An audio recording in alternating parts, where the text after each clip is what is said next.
هاي تامر، ازيك؟ هاي ازيك. انا مهدي ده ويسبر سنابس. اهلا بيك. اولا، حاله من الوهج الفني بتعيشها في الفتره الاخيره، عملت منتهى الصلاحيه، موعد مع الماضي، مسلسل اذاعي. قول لي بقى، بتفصل بين الشخصيات دي كلها وبتجري من شخصيه لشخصيه ازاي؟ كرم ربنا الحمد لله.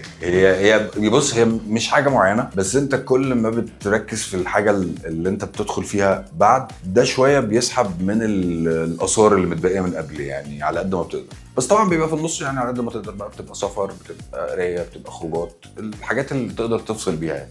اي شخصيه من الشخصيات في الاعمال دي فيها شبه منك؟ متهيألي هميل ان انا اقول شريف في موعد مع الماضي، لانه في حته الشغف والحلم بتاع الفن اللي هو بالنسبه لشريف طبعا مات في وقت ما، بس انا بالنسبه لي ده ممكن يبقى قريب شويه. تامر، اكتر حاجه بتحمسك للشخصيات عشان تقبلها ايه؟ حجم الدور، اسمك على التتر، ايه بالظبط اللي بيفرق معاك؟ ما بيفرقش معايا الحاجات دي خالص. بالامانه؟ لا والله ما بيفرقش معايا الحاجات دي خالص. يعني انا بعتبر الحاجات دي هي تقدير ادبي للفنان، مش شيء هو بيطلبه. دي حاجه وجهه نظر شخصيه. حته بقى اليات السوق بتودي المساله لفين ما بتشغلش بالي انا شخصيا خالص. لا، هو اللي بيفرق معايا الدور والروايه. يعني انا لو جالي دور حلو والروايه مش حلوه، لا بفكر، يعني ممكن اتراجع جدا.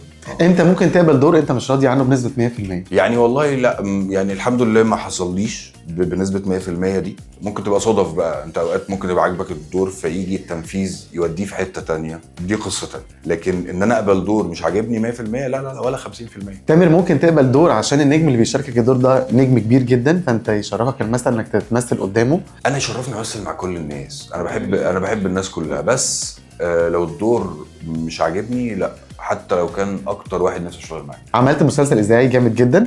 قول لي بقى، التمثيل الاذاعي بيبقى مجرد انك بتتحرك وتمثل في صوتك بس، ما بتبقاش حافظ السكريبت؟ فهمني ورا المايك بتعمل ايه؟ لا يعني ممكن بيبقى شايل من علينا شويه حمل الحفظ، ولكن هو بيبقى ليه درجه صعوبته مختلفه، لانك انت مهمه صوتك انها توري الناس الصوره. انت كل العناصر متجمعه في صوتك بس عشان تقدر توصل كل ده. فاعتقد انها لا، هي تجربه مختلفه وكانت ممتعه جدا بصراحه. بيقولوا المخرج الشاطر بيختار الممثلين الشاطرين، عشان كده مروان حامد دايما بيختارك في ادوار. الحمد لله. الكيمياء بينكم عامله ازاي؟ طبعا التجربه مع مروان حامد مختلفه تماما على كل الاصعده. الكيمياء طبعا الحمد لله يا رب اتبنت مع الوقت بشكل كبير جدا، مع من اول تراب الماس الاصليين كيرة والجن مؤخرا، يعني ان شاء الله الست. هو حاله خاصه، وانا واحد من جمهور افلامه اصلا. يعني هو مخرج بيحكي بشكل مختلف، عنده طريقه معينه في التصوير، عنده حاله مختلفه تماما. انا كمان عشان اشتغلت معاه كواليسه مختلفه عن اي كواليس تانية. بحب كمان في علاقتنا انه طول الوقت بيحطني في تحديات ممكن تكون مش جايه على بالي، فبيخليني طول الوقت بيثير عندي الاسئله تجاه الادوار اللي انا ما كنتش عامل حسابي ان انا العبها.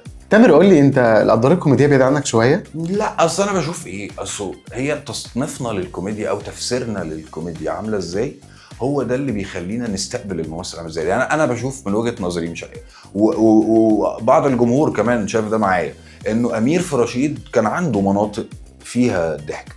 انا ما اعتقدش انه، او لسه ما جربتش حته انك تلعب الكوميديا الفارس. مش عارف هل ده الجمهور هيستقبله مع طبيعه شكلك وطبيعه ادائك عامل ازاي، بس انا ما جربتوش. وانا بحب دايما ادخل في التحديات اللي من النوع ده، ما تعرضتش عليا عشان اجربها.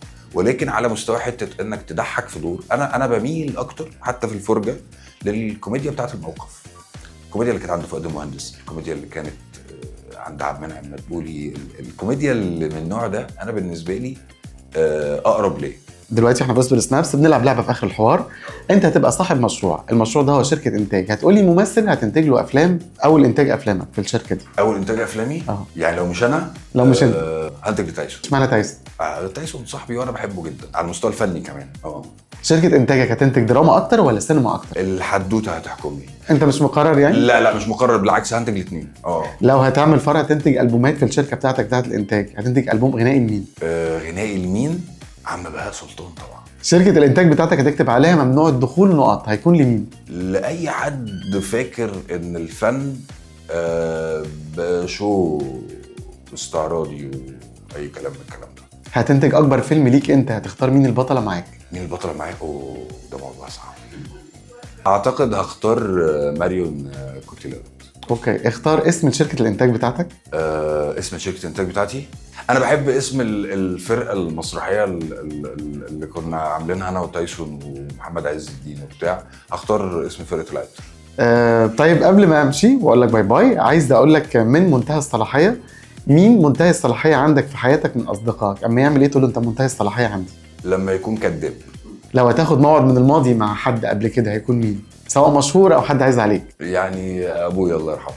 الله يرحمه. طيب لو هتطلع لمبه زرقاء لحد وتقول له انت معاك كارت بلانش تعمل في حياتي اللي انت عايزه، موجود دلوقتي، هيكون مين؟ اي حد مخلص اخلاص حي. قول لي اخر اعمالك الجايه ايه؟ ان شاء الله طبعا عرض فيلم الست، يعني اخراج مروان حامد وتاليف احمد مراد ومنى زكي. طبعا هو ده اللي هيتعرض جاي، ولسه احنا في مراحل قرايه بالنسبه للي هيتصور. ربنا يسهل. ممكن اعرف تلعب دور مين؟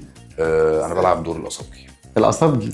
اوكي، انت شديد التقمص على فكره، فالشخصيات دي تبقى في ايدك سهله جدا. والله اتمنى يا رب يكون ربنا وفقنا فيه. جبت الريفرنس بتاعك من حلقات ولا حد كلمك عن القصبجي؟ لا، هو انا ببحث في القصبجي نفسه.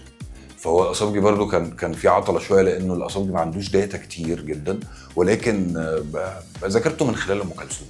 طيب في سؤال بقى بيثير فضولي انا عن القصبجي، هو فعلا كان بيحب ست ام كلثوم؟ كان في بينهم قصه حب من طرف واحد؟ انت قريت عنها ايه؟ انا قريت انه كان بيحبها من طرف واحد. بيحبها من طرف واحد. اوكي، طيب اخر سؤال وهسيبه لك بقى تقول لي انت براحتك. تدي منى زكي كام من 10 في مسلسل الست؟ منى زكي يعني شهادتي ممكن تبقى مجروحه، ولكن انا هدي لمنى زكي 100 من 10. 100 من 10. نخش الفيلم على ضمانتك. تامر نبيل، انا بشكرك جدا على اللقاء السريع ده، وان شاء الله بنتمنى لك كل خير وفيلم الست يكسر الدنيا. ميرسي جدا، شكرا.